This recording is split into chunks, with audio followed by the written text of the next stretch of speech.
Good afternoon. I'm Dr. DeShawn Taylor, and I am a board certified obstetrician gynecologist and owner of Desert Star Family Planning, an independent abortion clinic in Phoenix, Arizona. I am also a consultant who helps organizations go through a paradigm shift on how to talk about bodily autonomy, abortion, and gender. Now that Roe v. Wade has fallen, there is this strong sense that we need to reinstate Roe. But I am here to tell you that there is a new framework, a different way that we need to approach access to abortion care moving forward, and that is reproductive justice.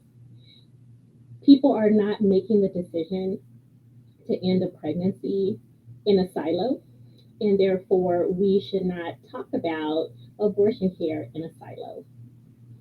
And I want to spend a few moments today talking with you, talking you through a little bit about what's been problematic about the pro choice framework and how reproductive justice is a better way to look at access to abortion care. And so here are some problems with the choice framework.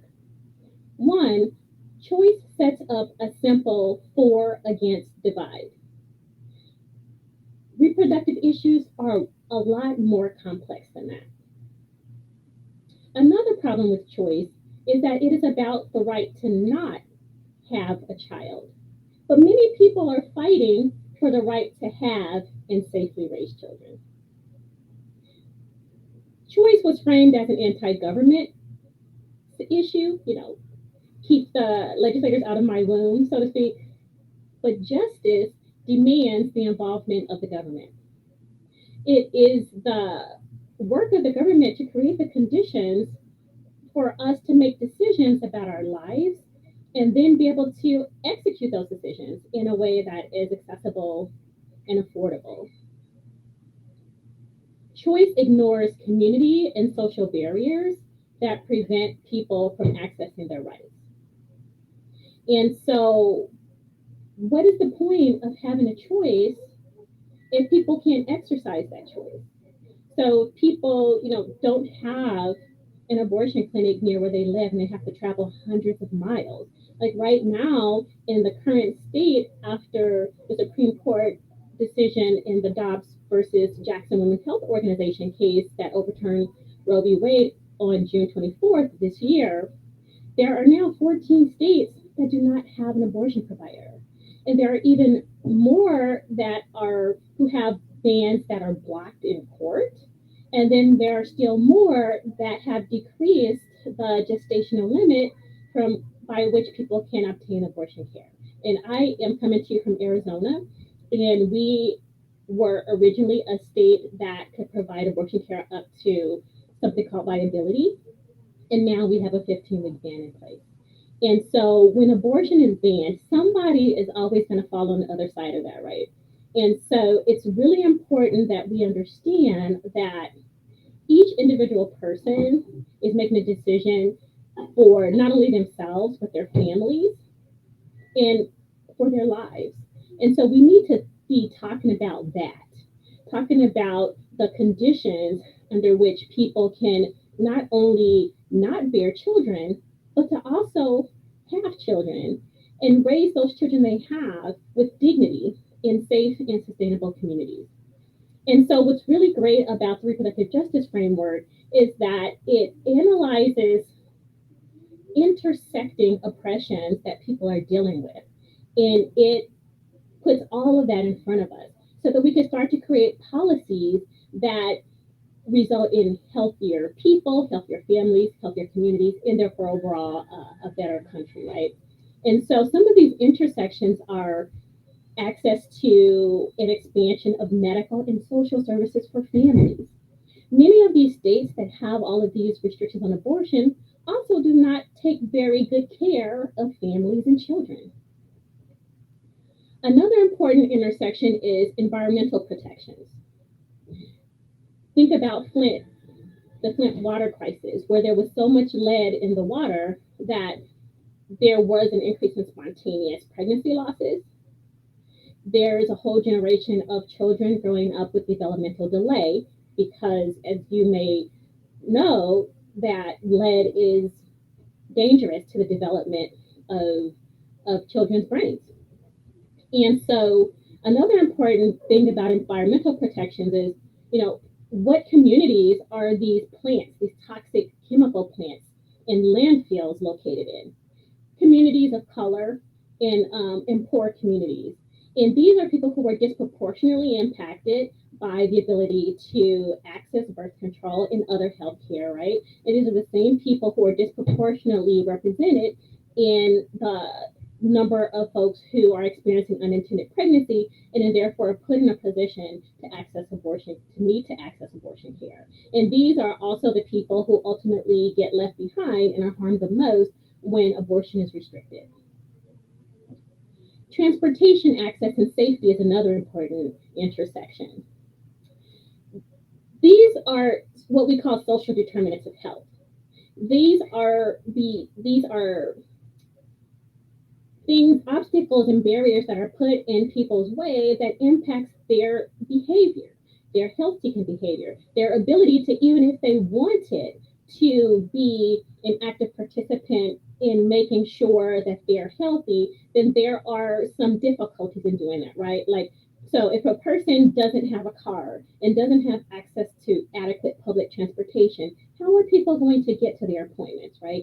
And that's in a broader healthcare sense. And when we're specifically talking about abortion, then how is someone going to get out of state to get an abortion? For example, we're now working under a 15-week ban in Arizona. I have turned away 3 or 4 people last week alone who needed to get out of state to have an abortion. That is a really big assumption of privilege that a person would actually be able to do that. Time off work, transportation to get to another state, money to get to another state.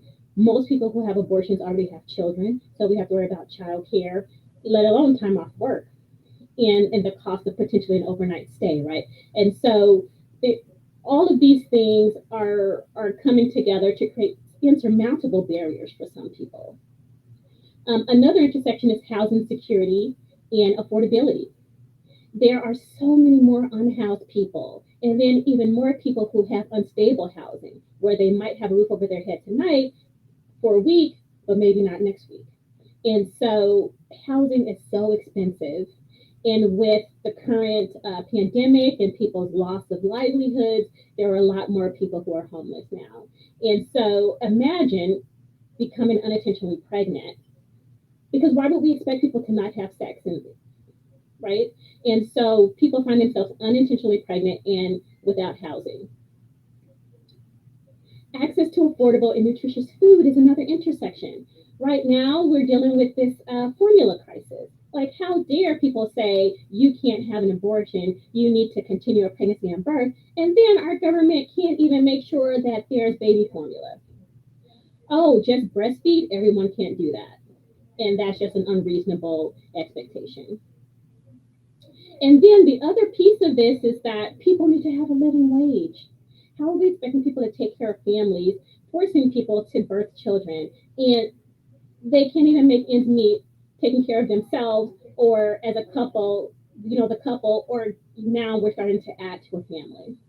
And so when we're looking at all of these issues, we're needing to look at this from a racial lens. We know that racial and ethnic minority people fall more vulnerable to harmful policies, as well as gender equity. We know that women, and then also people who fall along the non-binary and transgender spectrum, also experience um, harmful policies in a more severe way.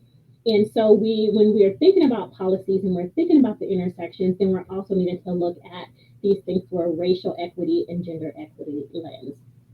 And so if you are someone who, you know, feels like you're staunchly pro-choice, but you've had some thoughts about, well, maybe someone shouldn't have an abortion at 26 weeks, or, you know, why can't people get to a clinic by 15 weeks to have an abortion?